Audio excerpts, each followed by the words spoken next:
Dear students and viewers, welcome to new English classes by Akenshare.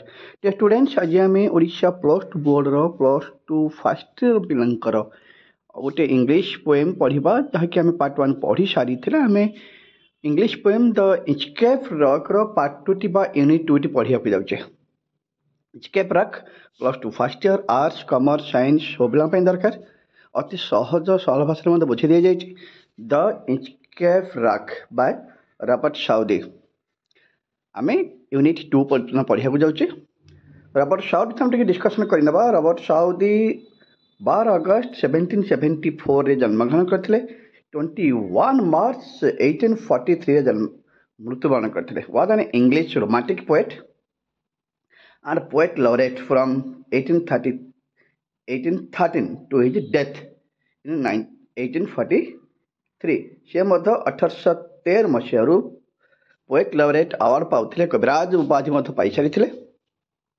Okay पोएमटी एत सुंदर लोककथा वर्णित हो रही कविताटी आम पढ़ा जाऊे रॉबर्ट साउदींकर द इचकेप रॉक आगुरी कही जे इचकेप रॉक गोटे पेरिलस रॉक गोटे डेंजरस रॉक जोटा कि स्कटलैंड निकटस्थ ईस्ट कोस्ट बा पूर्वांचल बा पूर्व उपकूल पश्चिम जो रही टे रिभर माउथ रे पथरटी रही जोटा कि बहुत डेंजरियस था स्पेशली से समय जहाज गुड़िक जो जावासा करुले जिते समुद्र अशांत रोला बा समुद्र पानी फुलिला भली लगुला से समय से पथरटी लुचि जाऊला आटा केमी अदर जहाज मान जिते जहाज मान जाऊले शिप गुड़ाक जाऊे से केमी बहुत असुविधार कारण पाला अर्थात अनेक जहाज से आसी दुर्घटनार शिकार होगी नाविक मैंने मरुले धन संपत्ति नष्ट हो जाऊला बर्तमान से इचकेप रॉक पाखे से इचकेप रॉक रे अबाउट ऑफ आबरबथ गोटे बेल्ट बांधी देते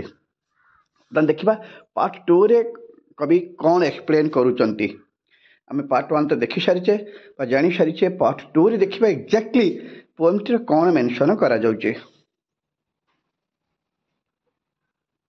देखी नवा जे पार्ट टू वार्म अप ये कौन अच्छी तापर आम बाय टेस्ट कभर करवा आस्ते आस्ते लाइन बाय लाइन अति सहज अति सरल भाषा बुझापी चेष्टा करी wicked people get pleasure by causing pain warm up बढ़िया कथा लिखागला जे वीक्ड पीपल वीक्ड माने दुष्ट प्रकृतिर खल प्रकृतिर लोक मैंने गेट प्लेजर आनंद पाई get pleasure by causing pain others by causing pain others अन्न मान दुखर कारण हो अन्न मान दुख देकरी से माने खुशी होते प्रथम लाइन बुझिले जे जो मैंने दुष्ट प्रकृतिर खल प्रकृतिर लोक मैंने अन्न को दुख देकी से बहुत खुशी होते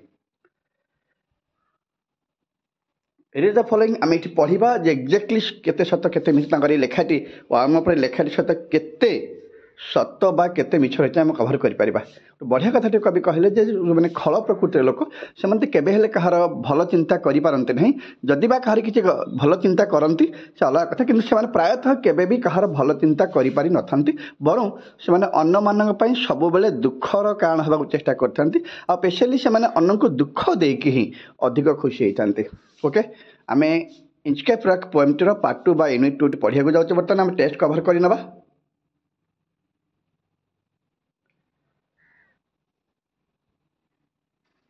The sun in heaven was shining gay. The sun in heaven was shining gay. The sun in heaven was shining. चकचक करता चकमक करता गे गेन माने आनंददायक खुशीदायक अर्थात खुशी रे एमिति किछि लागुतिला जेमिति कि सूर्य अति खुशी रे चकचक करथले बा शाइनिंग करथले shining gay gay means happily cheerfully by satisfaction gay means cheerfully आनंद खुशी रे से दिन सत जमी आकाश रे सूर्य अति खुशी रे शाइनिंग करुथिले all things were joyful on that day all things were joyful on that day on that से दिन एक्जाक्टली से दिन सबू किसी जमी खुशी खुशी लगुला जॉयफुल आनंद आगे सबुआड़े जमी खुशी आनंदर लहरी खेली जाता सबुआड़े सबकि जमी सब खुशी थी आकाश रे सूर्य बहुत खुशी शाइनिंग करुले सबुआड़े किसी जॉयफुल लगुला आनंद आगे लगुला खुशीदायक लगुला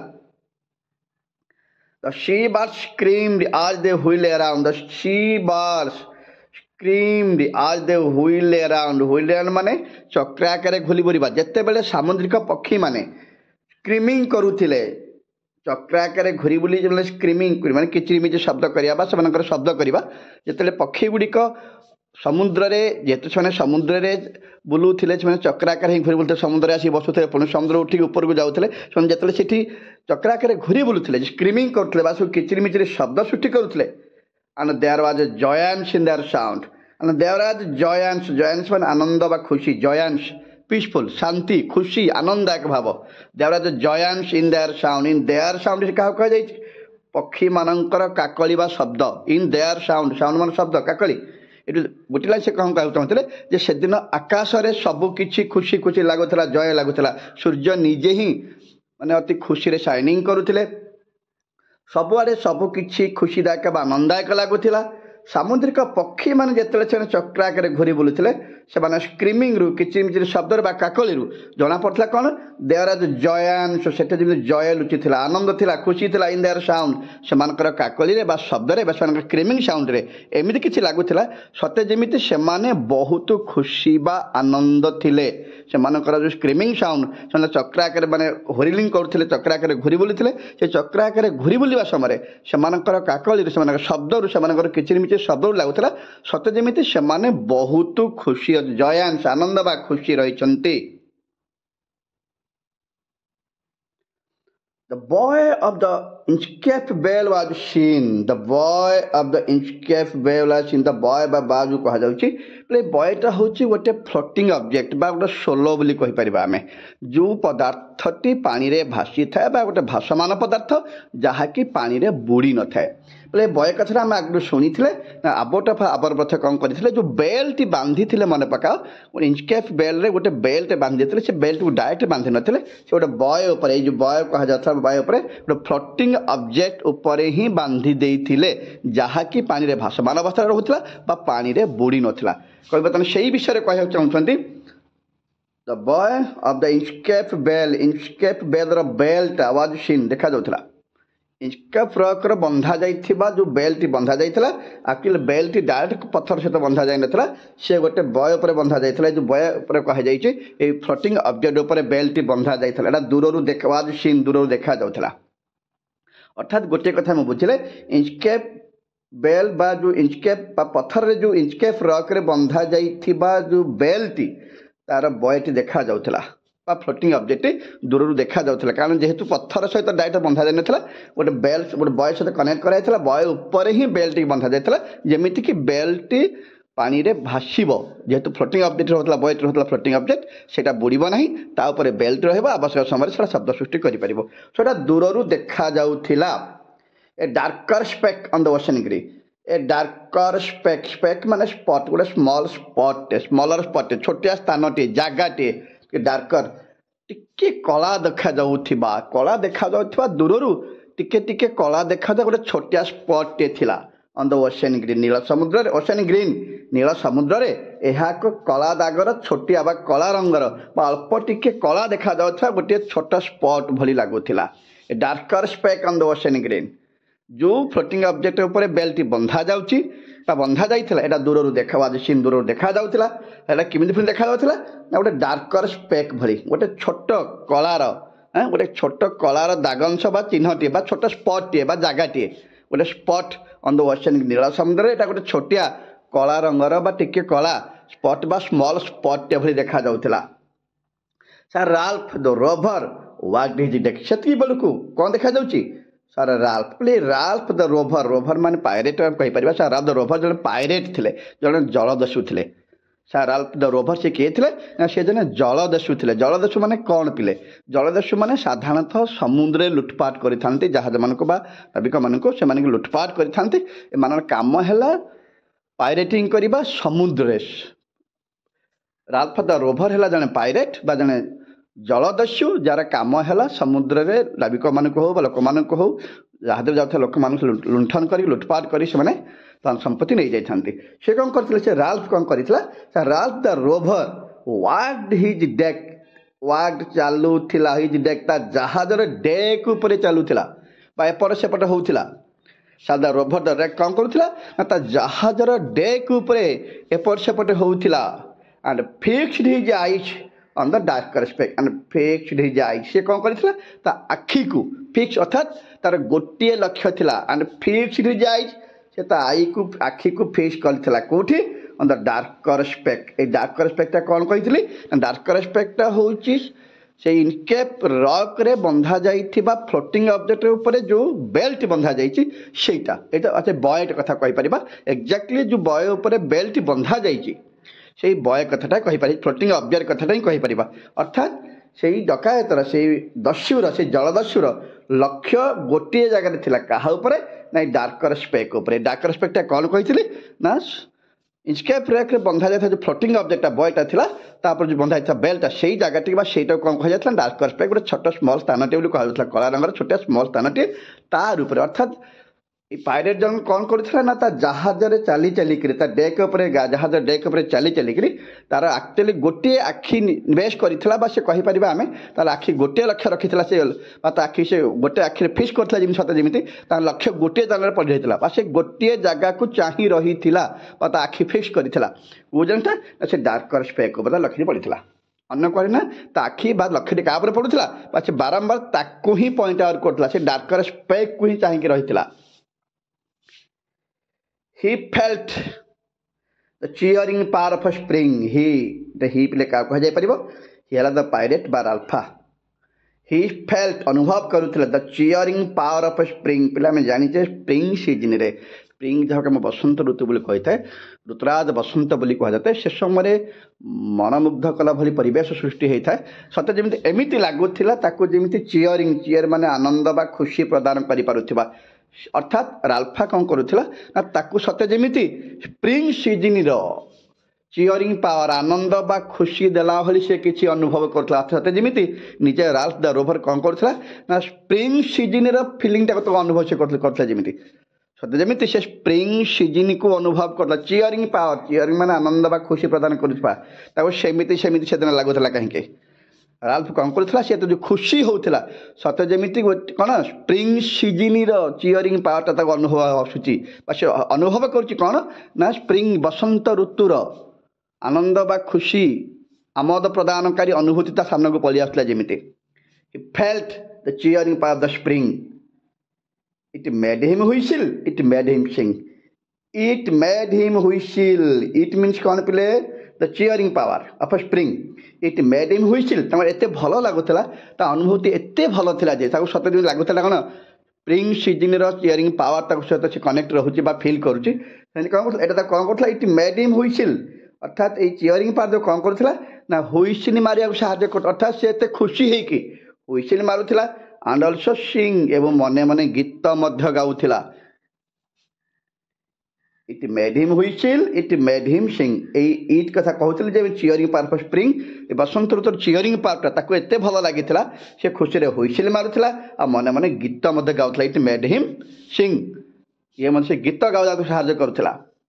his heart was mirthful to excess.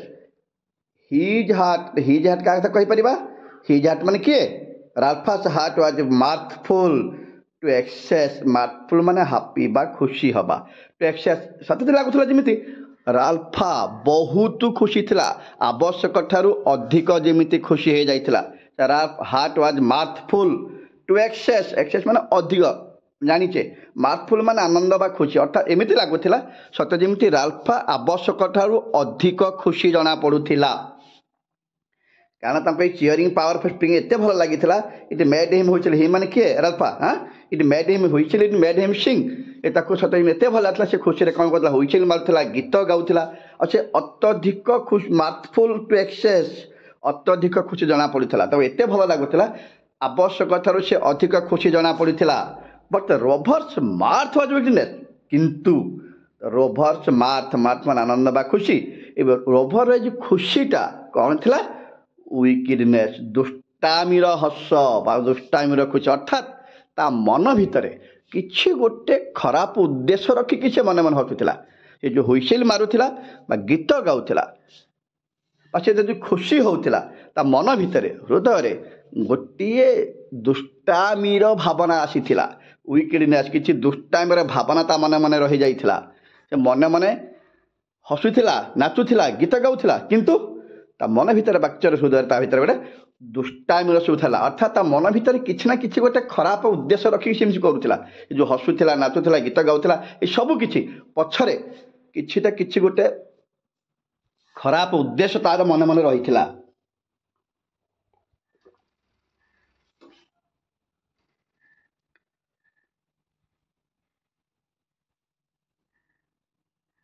ଗୋଟେ କଥା ଜାଣିଗଲେ ସେ ଯେତେବେଳେ ଏତେ ଖୁସି ହରେ ଯେ ମାର୍ଥ ବା ଆନନ୍ଦର ଖୁସିରେ କାରଣ କରିଥିଲା ନା ତା ମନ ଭିତରେ କିଛି ନା କିଛି ଗୋଟେ ଦୁଷ୍ଟାମିର ଜିନିଷ, ଅର୍ଥାତ୍ ମନେ ମନେ ସେ କିଛି କୁକର୍ମ କରିବା ଉଦ୍ଦେଶ୍ୟରେ ସେ ଏଭଳି କାମ ସବୁ କରୁଥିଲା। ୱିକନେସ୍ ଦୁଷ୍ଟାମିର ଥିଲା, ଏଇ ଯେଉଁ ହସ ଥିଲା, ଯେଉଁ ନାଚ ଥିଲା, ଗୀତ ଥିଲା, ଏସବୁ କ'ଣ ଦୁଷ୍ଟାମିର, ଅର୍ଥାତ୍ ତା ମନ ଭିତରେ କିଛି ଗୋଟେ କୁଟିଳ କାର୍ଯ୍ୟ କରିବାରେ ସେ ଭାବିକି ମନେ ମନେ ଏଭଳି କାମ ସବୁ କରୁଥିଲା। His eyes was on the Inchcape float. His means the Ralph's eyes was on the Inchcape float. Inchcape float Kota ये जो फ्लोटिंग ऑब्जेक्ट Inchcape बेल सहित रही बा जो Inchcape रॉक रे बंधा जाइथिबा जो बॉयटा तापर जो बेल बंधा से जगटा फ्लोटिंग ऑब्जेक्टा Inchcape फ्लोट ता आखि का पर निर्दिष्ट रहितला सते जिन से आखि पूरा फिश कर दी काहा ऊपर ना से Inchcape फ्लोट ऊपर फिश करिछि। कोत ही से कहउतला तो लोक मानु कहउतला कोथ ही से कौन कहला माय मैन कोथ ही सेड पूर्ण इंग्लिश प्लेटा पूर्ण कले इंग्लिश के थला ही सेड ही कोथ ही माने he said my man it my man play से काउ कहछंती माय मैन मता जहाज रे थियो अदर नाविक मान को my men put out the boat छोटो छोटो लाइफ बोट बा छोटो डंगा गुडी को बाहर कर बा तळु को काढ पुट आउट द बोट कारण से जो शिप रे थले बड़ शिप रे रहितले से कोन कहला ता लोक मान कहउतला जे my men put out the boat life boat छोट बोट देखिए जहाज दुर्घटनाग्रस्त है छोट छोट बोट साहाଯ୍ୟରେ ସମସ୍ତେ କୂଳକୁ ଆସିବାକୁ ଚେଷ୍ଟା କରନ୍ତି ସେଇ ବୋଟ୍ ସେ କାଢ଼ିବାକୁ କହିଲା।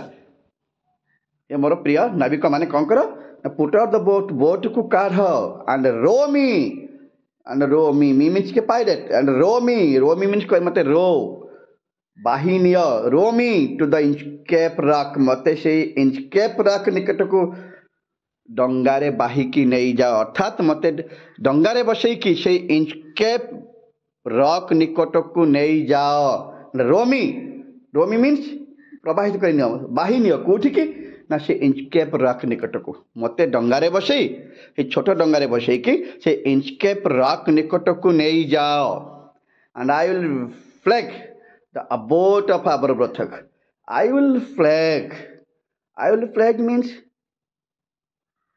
प्लेग मीनिंग तो जानते गोटे मारात्मक रोग कि प्लेग जो भर्व करा प्लेग मीनिंग होची कज सरो फॉर अदर्स अन्य दुखर कारण पलटि जा कज सरो I plague the abbot of Aberbrothok मु अबोट को टिके दुखर कारण हवाक चाहूँगी से कौन कह चाहूले माय मैन डंगा टिकी नहीं मत डंगारे बसैकी तुम मैंने इंचकेप बेल ठीक नहीं जाओ मुझे हवाक कौन हवाक चाहूँ I flag I mean plague means I be the cause of मुझे दुखर प्लेग मीन्स दुखर कारण पलटिबा प्लेग मुझे दुखर कारण हवाक चाहूँगी क्या ना अबोट ऑफ आवर ब्रथक अबोटों मुझे दुखर कारण हवाक चाहूँगी से मत डंगाटी नहीं कि मत डंगारे बसैकी से इंचकेप रॉक आड़ को नहीं चल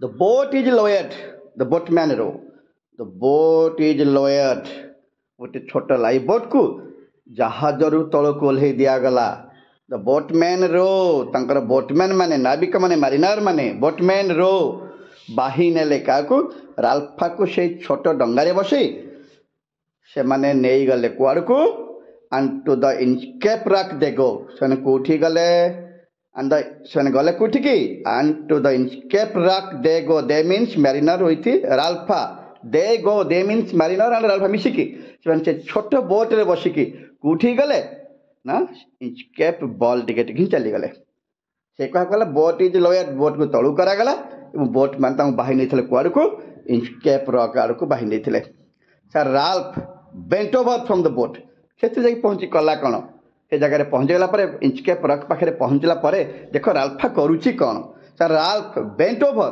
from the boat bent over टिके नई पड़ुची फ्रॉम द बोट ता छोट बोट रु से कौन करुच्चे डंगार नई पड़ुची bent over from the boat and cut the bell from the Inchcape float अब कौन कला तापर से नई पड़ी जहाँ ता छोट डंगर नई पड़ी कौन करुच्ची he cut the bell he cut Ralph cut the bell bell टू काटी दौची बा काटी देला फ्रॉम द एस्केप फ्लोट से एस्केप फ्लोट रु हे जो फ्लोटिंग ऑब्जेक्ट रु से कौन कला ना बेल टू काटी देला से एबे आमे जानि पारिले जे तार जो वीकलीनेस खराब उद्देश्य रखी से हसुला नाचुला गीत गाउला आम जानीगले से जो हसुला सत जमी अनुभव होता चियरिंग पार द स्प्रिंग बोली से वास्तव में चियरिंग पार द स्प्रिंग सेमती किसी नाला मन मन जो दुष्टामी हस था गीत था नाच था गोटे उद्देश्य था मन खराब कम कर उद्देश्य था यहाँ से खराब कम कर कम नहीं इनकेप बेल रु से इनकेप फ्लोट रु से बेल्ट को काटी देला लोक मान सांगे नहीं कि डंगारे जाइकी से बेल्ट को बर्तमान काटिदेला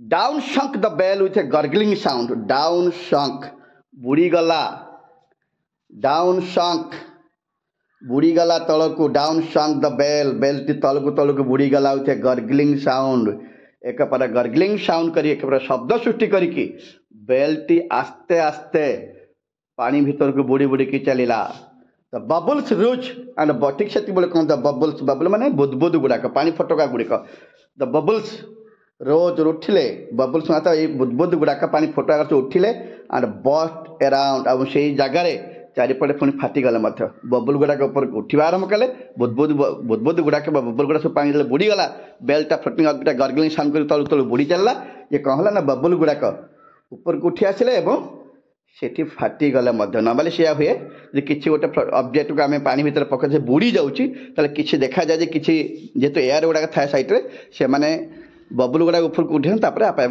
फाटी से बबुल गुड़ाक बबल्स रोज उठिले बस्ट अराउंड चारिपटे फाटिगले बहुत सारा राल्फ से ठीक राल्फ कहते कौन कहते the next who comes to the rock आपर जी रॉक निकट को आसब the next who comes to the rock जी रॉक निकट को आसब ये बाटे जीव won't bless the abbot of आवर वॉन्ट ब्लेस आशीर्वाद करिब नहीं अर्थात प्रशंसा करेंगे ना क्या अबोट ऑफ आवर प्रथम को जी भी ए बाटे आउ थे फर्दर आसब से केबे भी फादर को आउ प्रशंसा करिब नाही कारण मु ऑलरेडी फादर दुखर कारण हो सारी बेल्ट काटी देछि।